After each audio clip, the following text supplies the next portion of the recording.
आइए तो इस वीडियो में हम 6th सेंचुरी बीसी अर्थात 6ठी शताब्दी ईसा पूर्व में भारत कैसा था, इस एंशियंट हिस्ट्री का एक बहुत महत्वपूर्ण टॉपिक है। यहीं से निकल के आता है कि 6ठी शताब्दी ईसा पूर्व में भारत में जो राजनीतिक हलचल होता है और इस प्रकार से जो 16 महाजनपद होते हैं, जैसे कि बौद्ध धर्म का ग्रंथ और जैन धर्म का ग्रंथ अंगुत्तर निकाय और बौद्ध धर्म का ग्रंथ दिव्यावदान से कुल मिलाकर के 16 महाजनपदों का यहाँ पे हमको जिक्र मिलता है। इन 16 महाजनपदों का क्या स्थिति, क्या अवस्थिति, साथ ही समाज में इसका प्रभाव, इन सभी बारे को आज हम डिटेल में स्टडी करने वाले हैं।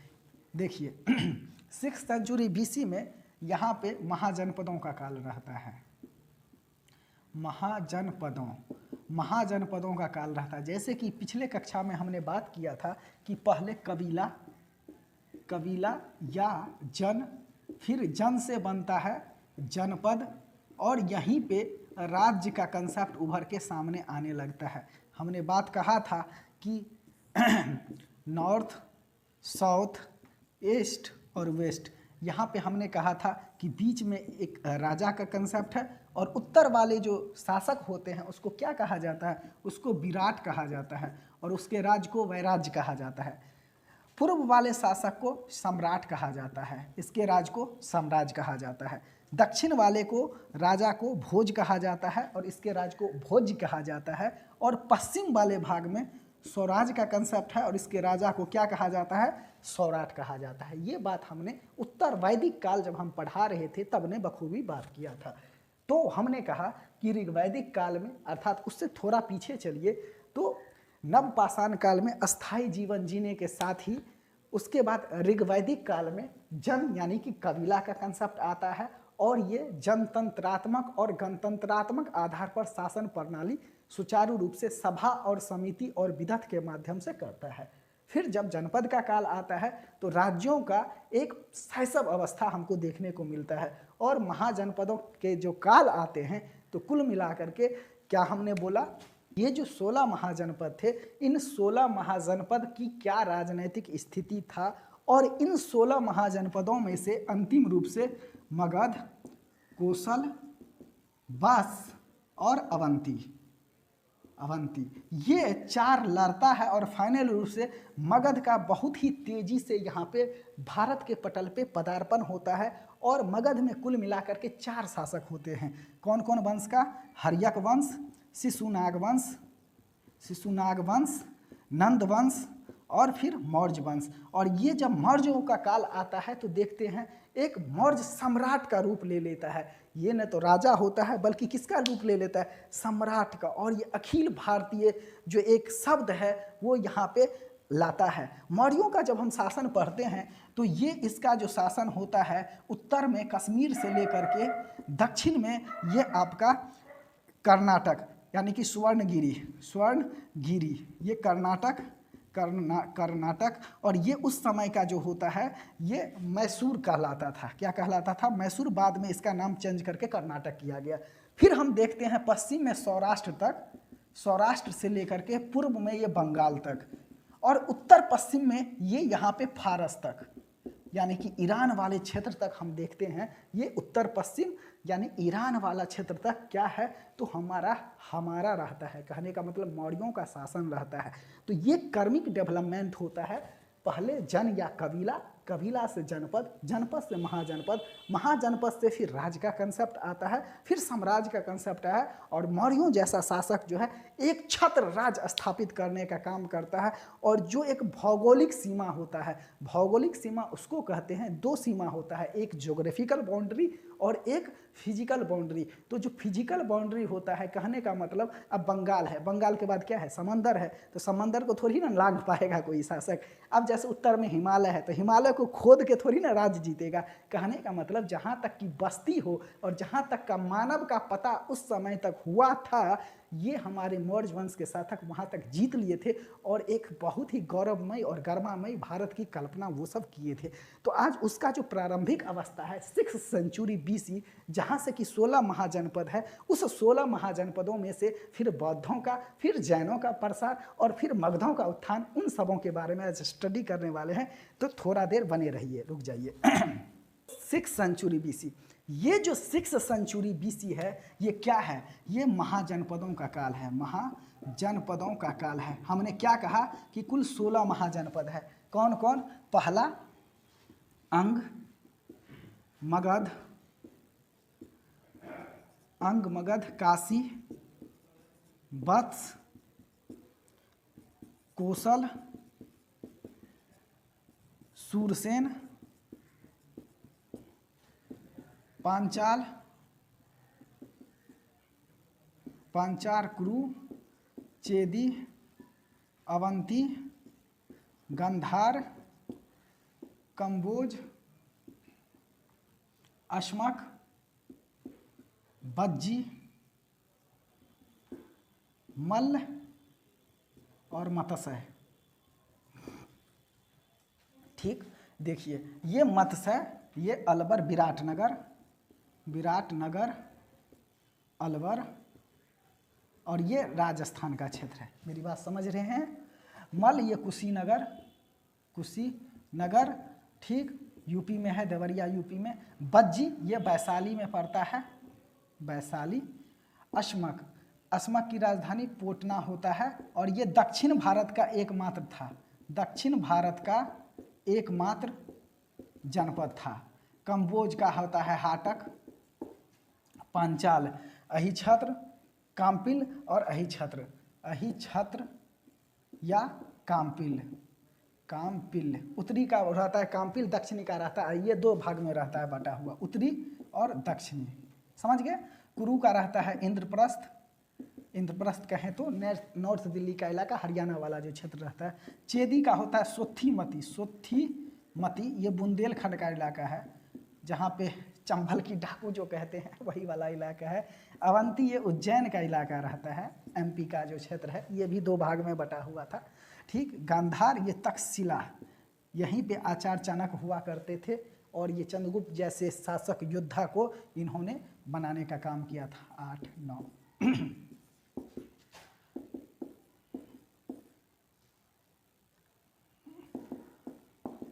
15, ये 16वां है।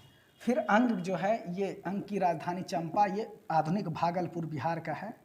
मगध गिरिव्राज, उस समय में राजधानी गिरिव्रज या राजगृह होता था, वो अभी राजगीर का इलाका है। काशी का वाराणसी, वत्स कोसल ये अयोध्या वाला जो क्षेत्र है, अयोध्या वाला क्षेत्र है और ये फैजपुर डिस्ट्रिक्ट में डिवीजन में आता है। फैजपुर, रामलला आएंगे, मंदिर यहाँ बनाएंगे, यही सूरसेन। और वत्स का है कौशाम्बी, इलाहाबाद का इलाका है ये, इलाहाबाद, जिसको अब प्रयागराज हो गया है। और सूरसेन का मथुरा, ठीक ना, वो जो मथुरा जहाँ पे कृष्ण बंसी बजाते हैं, आज का जो वृंदावन है, मतलब ब्रिज नगरी, समझ गए। तो ये क्षेत्र है जिसका लोकेशन आपको पता होना चाहिए।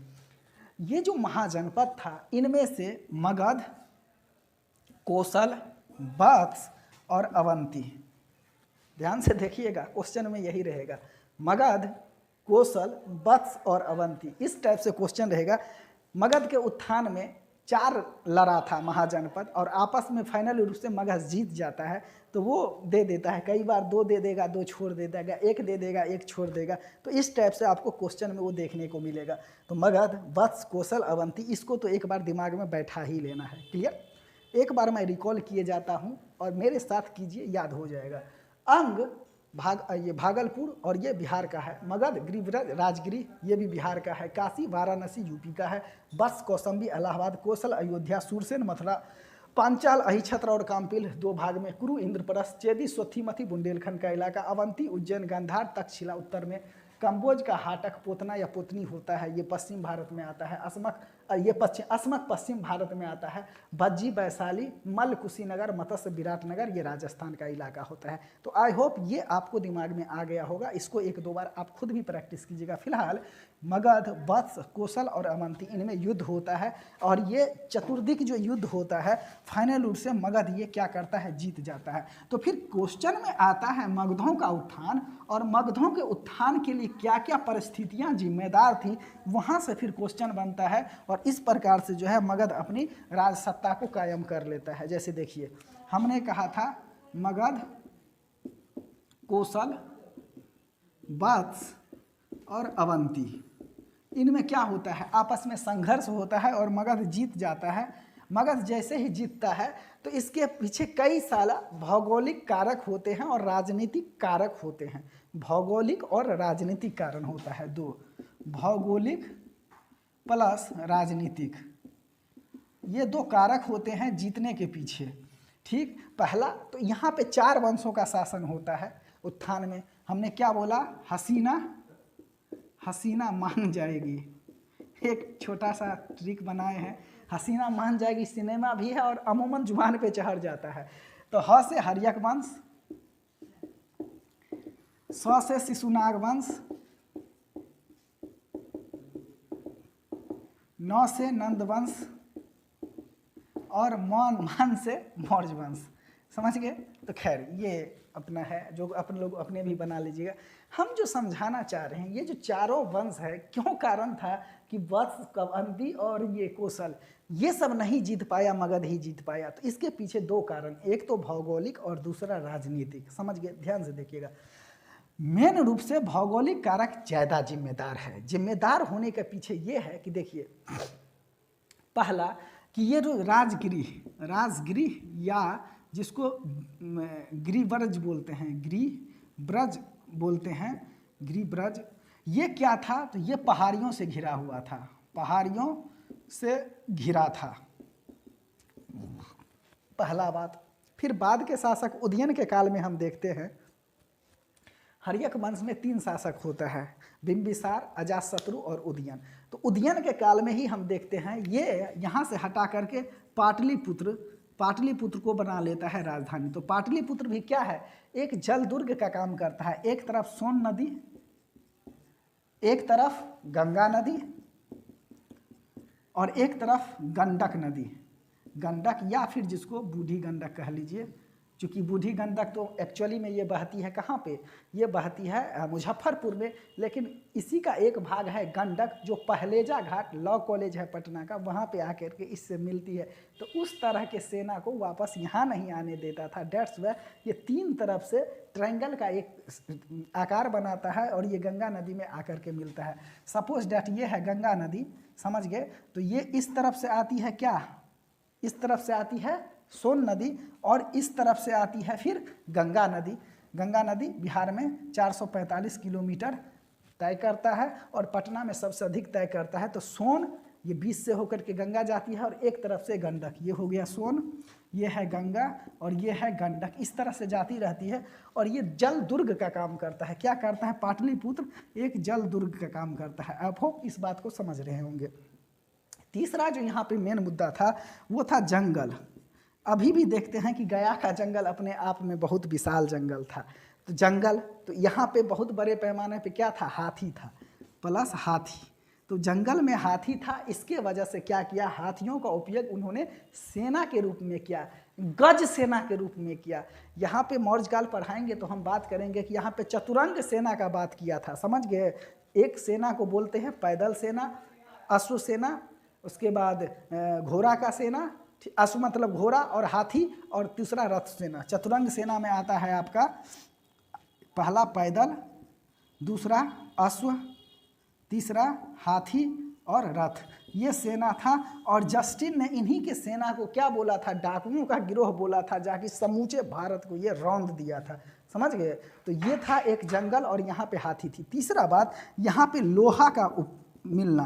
हमने बात कहा था कि उत्तर वैदिक काल पढ़ा रहे थे तो अतरंजी खेरा, अतरंजी खेरा से पहली मर्तबा 1000 BC में क्या हुआ था, लोहा मिला था। अब ये लोहा का बड़े पैमाना पे यमुना से लेकर के गंगा नदी तक का क्षेत्र, जिसको कि आर्यावर्त कहा जाता है, आर्यावर्त कहा जाता है, इसको साफ करके यहाँ पे कृषि कार्य करने लगा। तो देखिए हम आज संपन्न हैं, तो इसके पीछे है कि हमको प्राइमरी सेक्टर से काफ़ी ज़्यादा सहूलियतें होती है। उस प्राइमरी सेक्टर का अधिशेष का उपयोग हम उद्योग और व्यापार वाणिज्य करने में करते हैं। यहाँ भी कुछ इसी प्रकार से था। अब जनता का पेट भर रहा था, चूँकि अन्न अनाज मिल रहा था। अब जनता का ध्यान राजा की कार से हट करके राजा अपना युद्ध करे, उसको किसी से मतलब नहीं है। तो ये जो कृषि का अधिशेष था, एक तो कर के रूप में और दूसरा अन्न के रूप में। अन्न के रूप में कि जनता शांत बैठी हुई है, और कर के रूप में कि राजा का एक अन्न जो है हमेशा अन्नागार भरा रहता था। फलता वो दूसरे क्षेत्र को जीतने के लिए बढ़ चढ़ करके इन्होंने हिस्सा लिया। एक और बात, यहाँ पे घने जंगल और बिहार का उस समय हमारा झारखंड भी बिहार का ही हिस्सा हुआ करता था। तो बहुत बड़े पैमाना पे लोहा मिल गया था। अभी भी हम देखते हैं कि धनबाद हो गया और आसपास सिंहभूम हो गया, इन सब जिलों में देखते हैं कि लोहा मिलता है, समझ गए। तो लोहा मिलना और अधिशेष उत्पादन होना, फिर हाथी मिलना और हाथी का सेना के रूप में प्रयोग करना, जलदुर्ग और यहाँ पे पहाड़ियों का दुर्ग, यही सब वो कारक था जो इनको सहूलियतें प्रदान किया। प्लस राजनीतिक कारण में हम जब बात करते हैं तो योग्य उत्तराधिकारी हम देखते हैं कि एक के एक बात करामत करने वाला करिश्माई शासक यहाँ पे पैदा होता है। चाहे हम बिंबिसार से ले लें, बिंबिसार, फिर अजातशत्रु, फिर उदयन, फिर हम ये हो गया हर्यक वंश का। क्या हो गया बाबू, हर्यक वंश का। फिर शिशुनाग वंश में देखते हैं, शिशुनाग वंश में हम देखते हैं तो एक तो शिशुनाग और दूसरा कालाशोक। यही कालाशोक जो है यहाँ पे जो है बौद्ध संगति का भी आयोजन करवाया गया था पाटलिपुत्र में, द्वितीय बौद्ध संगति का, और पहला अजातशत्रु के काल में करवाया गया था। फिर हम देखते हैं कि नंदों का काल आता है और वहाँ पे महापद्म नंद इसके संस्थापक रहते हैं, प्लस उसके 8 बेटा, जैसे महापद्म नंद हो गया उसका बाप, उसके बाद उग्रसेन, पंडुगति, राष्ट्रपाल, भूतकाल, उसके बाद गोविशानक, दशीधर, कैवर्त और धनानंद। तो ये जो धनानंद होता है ये इसका 8वां बेटा होता है और ये भी संयोग से काफ़ी योग्य होता है। और इसी धनानंद को फाइनल रूप से चंद्रगुप्त मौर्य जो है युद्ध में पराजित कर देता है और मौर्य वंश की स्थापना कर लेता है। तो ये था हमारा 6th सेंचुरी BC का राजनीतिक और जो एक इतिहास था, सामाजिक इतिहास, इनको हमने बखूबी देखा। महाजनपदों का काल था। और एक बात समझने वाली बात है, ये जो 6th सेंचुरी का BC चल रहा था, इस 6th सेंचुरी BC में कई तरह के गणराज्य भी मौजूद थे। हमने 16 महाजनपदों का बात किया। इसके साथ ही हम देखते हैं कि 10 गणराज्य मंत्र यहाँ पे मौजूद थे। यहाँ पे 10 गणतंत्र भी था, 10 गणतंत्र, जैसे कपिल वस्तु का शाक, सुमारा का भग, अलपकम का बूली, रामग्राम का कोलिये, केशपुत का कलाम, वैशाली का लिच्छवी, पिपली बन का मौर्य,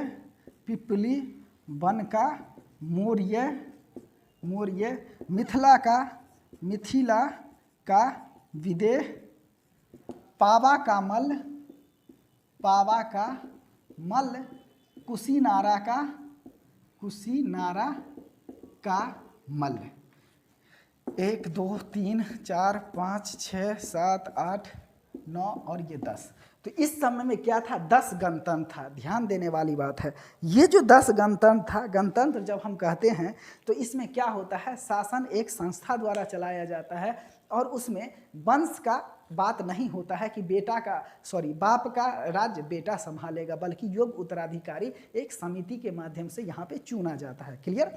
अब ये देखिए, यहाँ पे जब बुद्ध का बात आता है, गौतम बुद्ध जी का बात आता है, गौतम बुद्ध का, तो गौतम बुद्ध ने कई जगह पे काम किए हैं। जैसे सबसे ज़्यादा उन्होंने उपदेश कहाँ पे दिए हैं, तो कौशल राज में दिए हैं। अच्छा, प्रचार का केंद्र कहाँ बनाया था, तो उन्होंने मगध को बनाया था। लेकिन अच्छा, फिर मरे कहाँ थे, तो मरे थे कुशीनगर में, कुशीनगर में। फिर सारनाथ में पहला उपदेश दिए थे, सारनाथ में इन्होंने पहला उपदेश दिए थे। ज्ञान की प्राप्ति कहाँ हुआ था, तो बोधगया में हुआ था। जन्मे किस कुल थे, तो ये शाक कुल में। हम जो समझा रहे हैं बाबू, ये समझाने के लिए कि ये शाक कुल का बात आता है। देखिए, यही शाक कुल में गौतम बुद्ध जी का जन्म हुआ था, यही शाककुल। अब पढ़ने के लिए पढ़ लिए हैं शाककुल, लेकिन आज तक कभी क्लियरिटिफिकेशन नहीं आता होगा कि ये एक्चुअली में शाककुल क्या है। यही शाककुल एक गणतंत्र था जिसमें कि इनका